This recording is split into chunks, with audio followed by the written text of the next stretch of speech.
ओम नमः शिवाय। प्रिय दर्शकों, आज हम बात कर रहे हैं इस वीडियो में वृश्चिक राशि की, और विषय वो जो बहुप्रतीक्षित था। आपको बड़े कईयों को तो कई सालों से, कईयों को कई महीनों से इंतजार था।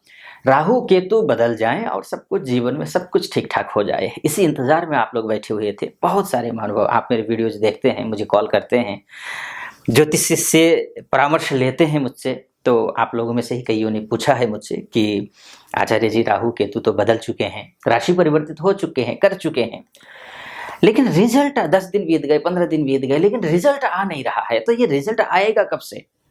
तो ऐसे में मुझे उचित लगा कि एक वीडियो बनाना चाहिए, आप लोगों को भी इन्फॉर्म करना चाहिए कि राहु एग्जैक्टली वृश्चिक राशि वालों के लिए कब शुभ फल देंगे। ये आपको मैं बताने की कोशिश कर रहा हूं इस वीडियो में। आप पूरा वीडियो सुनिएगा। वीडियो अच्छा लगे, आपको ज्ञानवर्धनात्मक लगे, नॉलेजेबल लगता हो, तो वीडियो को पहली बार देख रहे हैं तो सब्सक्राइब कर दीजिएगा चैनल को। अगर अच्छा लगे वीडियो तो लाइक भी कर दीजिएगा, और कमेंट बॉक्स में जाकर के मैं महादेव का भक्त हूँ और ओम नमः शिवाय 5 बार या फिर 11 बार जरूर कमेंट बॉक्स में जाकर के लिख दीजिएगा।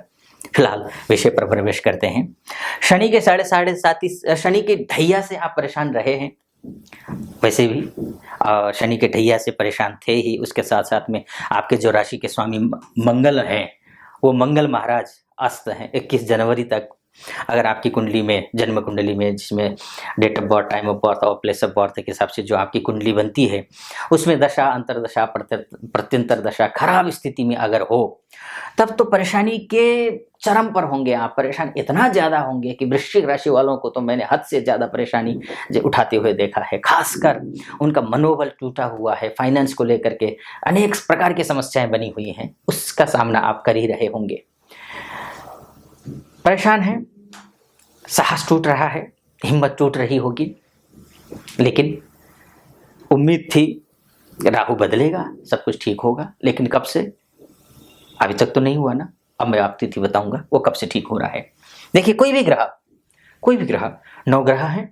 9 ग्रहों में से 7 ग्रह, सूर्य, चंद्र, मंगल, बुध, गुरु, शुक्र, शनि, ये जो 7 ग्रह हैं वो 0 डिग्री से लेकर के 6 डिग्री तक मृतावस्था या फिर बालावस्था के होते हैं।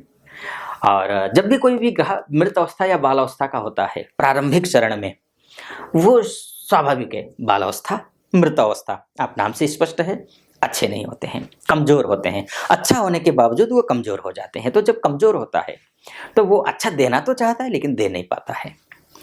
एक तो ये है। एक दूसरा, उधर 24 डिग्री से लेकर के 30 डिग्री तक जो ग्रह होता है वो भी मृतावस्था का या फिर बालावस्था का होता है। सम और विषम राशि के हिसाब से इसका कैलकुलेशन किया जाता है। तो उस स्थिति में भी ग्रह अच्छा होता नहीं है, तो वो भी अच्छा फल देता नहीं है।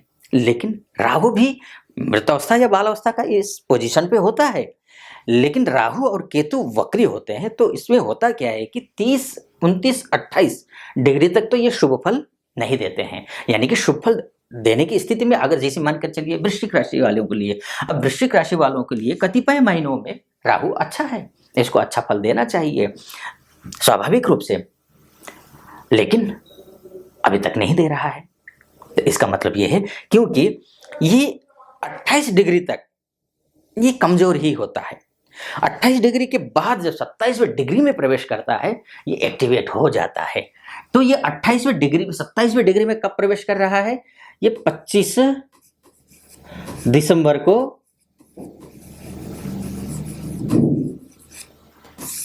ये राहु 27वें डिग्री में प्रवेश कर रहा है। जैसे ही 27वें डिग्री में प्रवेश करेगा, आपका राहु एक्टिवेट हो जाएगा। अगर आप फाइनेंशियल समस्याएं हैं वो भी दूर हो जाएगी।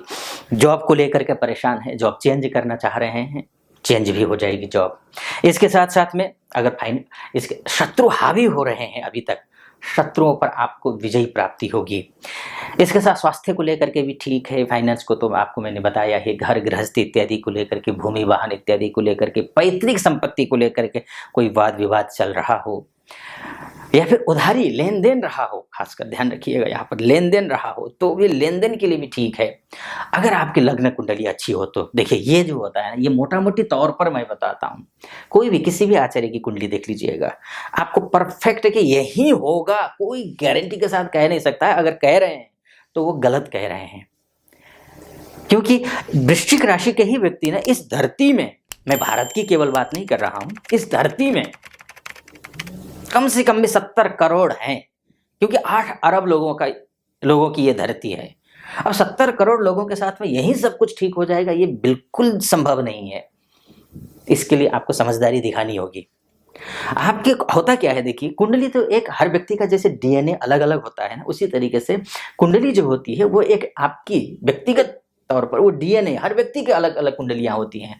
ये तो एक मोटा मोटी तौर पर है, मोटा मोटे तौर पर वृश्चिक राशि वालों के लिए ऐसा होगा, एक दिशा दिखाने के लिए है। अब एग्जैक्ट पता आपकी कुंडली से पता चलेगा, और कुंडली 1 सेकंड 2 सेकंड 1 मिनट 2 मिनट के हिसाब से भी अलग अलग हो जाती है, चेंज हो जाती है कुंडलियां। जैसे आप देखते हैं ना, ट्विंस को देखते होंगे कि ट्विंस एक बहुत अच्छा भाग्यशाली हो गया, दूसरा संघर्ष कर रहा है। क्यों? कुछ ही मिनटों का अंतर का जन्म होता है, वही स्थिति है। तो इसलिए जो मैं कह रहा हूं वही 100% सटीक बैठेगा, इसकी कोई गारंटी नहीं है। उसके लिए आपको अपना प्रॉपर कुंडली दिखानी पड़ेगी, क्योंकि मान के चलिए आपके राहु जो है आपके लग्न कुंडली में कमजोर स्थिति में है, या मान के चलिए आपका जो है कर्म में सूर्य आपका नीच का है, मान कर चलिए, या फिर बाल अवस्था में मृत अवस्था में है, या आपका लग्नेश मंगल जो है ना वो बिल्कुल खराब स्थिति में है, सुख भाव का स्वामी शनि जो है ना आपका बिल्कुल मृत अवस्था में, षड बल काल बल दिग्बल चेष्टा बल इत्यादि में कमजोर है, अस्त है, नीच का है, डिग्रियों में कमजोर है, शत्रु राशि में है, शत्रु ग्रह के द्वारा अदृष्ट है, कुछ भी हो सकता है। तो उन चीजों में कमी तो आएगी ही, तो आपकी कुंडली देखने के बाद ही पता चलेगा। आपके आसपास में कोई विद्वान एस्ट्रोलॉजर है, आप उनसे भी कंसल्टेशन लीजिए। अगर वहां पर थोड़ा होता है कुंडली दिखाने में थोड़ा असहज महसूस भी करते हैं कभी कभी, तो ऐसी स्थिति में नीचे नंबर होंगे, उन नंबर पे कॉल कीजिए, और टेलीफोनिक कंसल्टेशन आप मुझसे भी ले सकते हैं। उन नंबर पे कॉल करके हमारे प्रतिनिधि से बात कर लीजिए, प्रतिनिधि से बात करके आप मुझसे बात करने के लिए अपॉइंटमेंट ले लीजिए, और फिर उसके बाद बात कर सकते हैं, अपनी कुंडली का विश्लेषण करवा सकते हैं। तो ये तो एक बात हुई। लेकिन आपकी लग्न कुंडली में ठीक ठाक स्थिति में अगर राहु शनि इत्यादि हैं, गुरु अच्छा है, तो ऐसी स्थिति में आपका पहली तिथि कौन सी? 25 दिसंबर।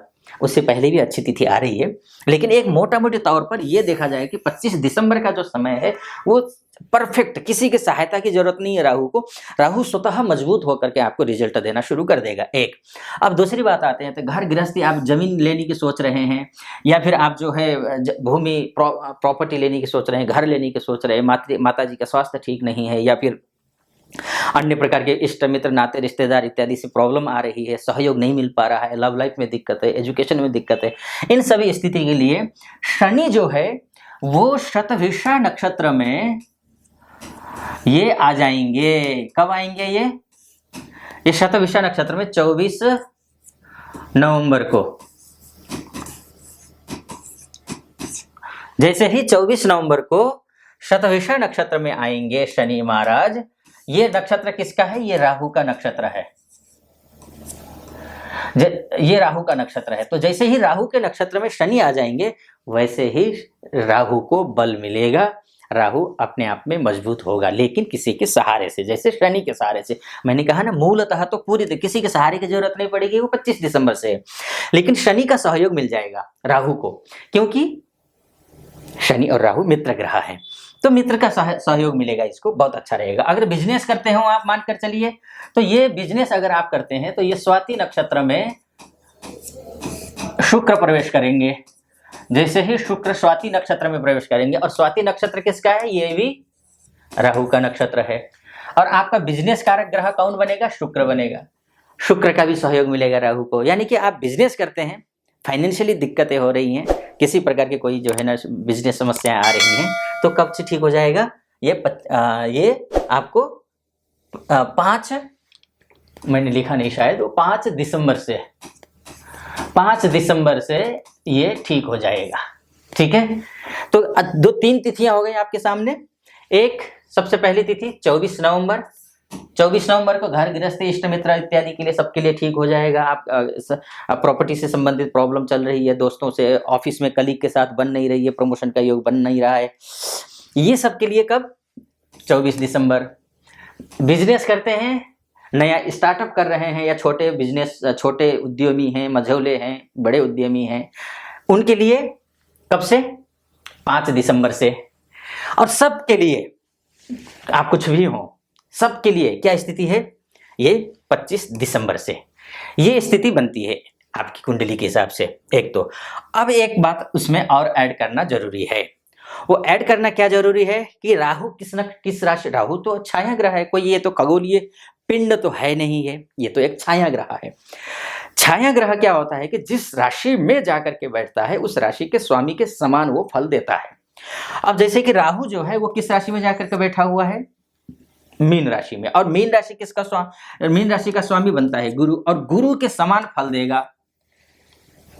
ठीक। अब गुरु कब से? गुरु की, मैं जैसे 25 दिसंबर को कहा कि राहु मजबूत हो रहा है, उस समय गुरु की डिग्री देखना जरूरी हो जाता है। अन्यथा जो है ना, गुरु मान के चलिए कमजोर है, राहु हावी हो गया, मान के चलिए राहु तो क्या है? छाया ग्रह है, किसी के अब इसका अपना घर तो है नहीं, ये तो किसी न किसी के घर में जाकर बैठेगा।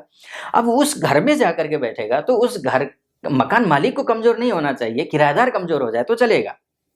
ठीक। अगर ये वो भी किराएदार ऐसा किराएदार है जो कि उपद्रवी है, उद्दंड है, और ये खुश हो जाता है राहु, तो रातों रात आपको करोड़पति अरबपति बना देता है, रातों रात ठीक कर दे सब कुछ। करोड़पति अरबपति कहने का तात्पर्य ये है कि आपको बहुत अच्छा दे देता है, अप्रत्याशित दे देता है। ठीक। ऐसा मत सोचिएगा कि एकदम करोड़पति शब्द को मत पकड़िएगा, है ना। लेकिन अगर खराब होता है तो बहुत ज्यादा फर्श पे ले आता है, ये दिक्कत ये है। तो गुरु कब मजबूत हो रहा है? ये भी 25 दिसंबर की अगर हम बात करें यहाँ पर, तो 25 दिसंबर को ये 12 डिग्री का है, और ये वक्री चल रहा है 31 दिसंबर तक। यानी कि 12 डिग्री का जो गुरु होता है वो भी अच्छा माना गया है। यानी कि गुरु राहु पर हावी है, राहु गुरु पर नहीं है। यानी कि 3 तिथियां आपके लिए महत्वपूर्ण है, चरणबद्ध तरीके से हैं। 25 दिसंबर फुल एंड फाइनल मानकर चलिए, सब कुछ ठीक होने वाला है। उससे पहले भी तिथियां आपको मैंने बता दी, सब कुछ ठीक होने वाला है। निश्चिंत रहें, अच्छा रहें। और हाँ, ग्रहों से संबंधित कुछ उपाय भी मैं आपको बता देता हूं। जैसे कि आपके मंगल 21 जनवरी तक अस्त है। अब मंगल अस्त है हनुमान जी के, आप तो वैसे भी देखिए शनि की ढैया से पीड़ित हैं ही, तो शनि के ढैया से पीड़ित होने की वजह से कई प्रकार की परेशानियां आ रही हैं। मानकर चलिए कि आपके शनि की ढैया है, और आप जो है, अगर शनि कमजोर है, आपका मंगल कमजोर है, आपका जो मनोबल है ना इतना डाउन हो गया है कि आपको भविष्य को लेकर के ना आप इतना ज्यादा चिंतित होंगे कि आपकी रात की नींद गायब हो रही होगी, है ना। तो ये स्थिति है। तो करना क्या है, देखिए, सबसे पहले तो आप हनुमान जी की पूजा कीजिए। हनुमान चालीसा का पाठ करना, बजरंग बाण का पाठ करना, या फिर हनुमान अष्टक का पाठ करना, तीनों में से कोई भी कुछ भी कर सकते हैं। साथ साथ में चमेली का तेल आप हनुमान मंदिर में जा करके दान कीजिए, या फिर सिंदूर वाले हनुमान जी आसपास में हो तो सिंदूर का लेप हनुमान जी को कीजिए। हनुमान चालीसा का, चमेली का तेल का दीपक जला करके उसी दीपक के आगे बैठ करके हनुमान चालीसा का पाठ कीजिए। ऐसा करते हैं तो आपका जो उधारी कर्ज होगा, ऋण मुक्त भी होने में आपको सहायता मिलेगी। इसके साथ साथ में अगर आप की कुंडली में चंद्रमा पीड़ित है, मानकर चलिए, तो स्वाभाविक है, अगर वृश्चिक राशि है आपकी तो चंद्रमा तो भाग्येश आपका नीच का है। तो भाग्येश जब नीच का होता है तो ऐसी स्थिति में आप भोलेनाथ का भक्त आपको बनना बहुत आवश्यक है। भोलेनाथ का भक्त बनिए। ओम नमः शिवाय, इस मंत्र का प्रतिदिन आप जप करिए। कोशिश करिए रुद्राक्ष की माला लाएं, रुद्राक्ष की माला ला करके घर में बैठ करके आप ओम नमः शिवाय का जप प्रतिदिन करिए। इसके साथ साथ में करना क्या है, बाकी अन्य ग्रह आप कुंडली के देख लीजिए, कोई बढ़िया स्थिति, अगर कुंडली में अच्छी स्थिति हो तो सब कुछ ठीक हो जाएगा, निश्चिंत रहिए। फिलहाल इस वीडियो को मैं यहीं पर समाप्त करता हूं। आपको कैसा लगा वीडियो? अच्छा लगा हो तो चैनल को सब्सक्राइब कर दीजिएगा, वीडियो को लाइक कर दीजिएगा, कमेंट बॉक्स में जा करके ओम नमः शिवाय जरूर लिख दीजिएगा। ओम नमः शिवाय।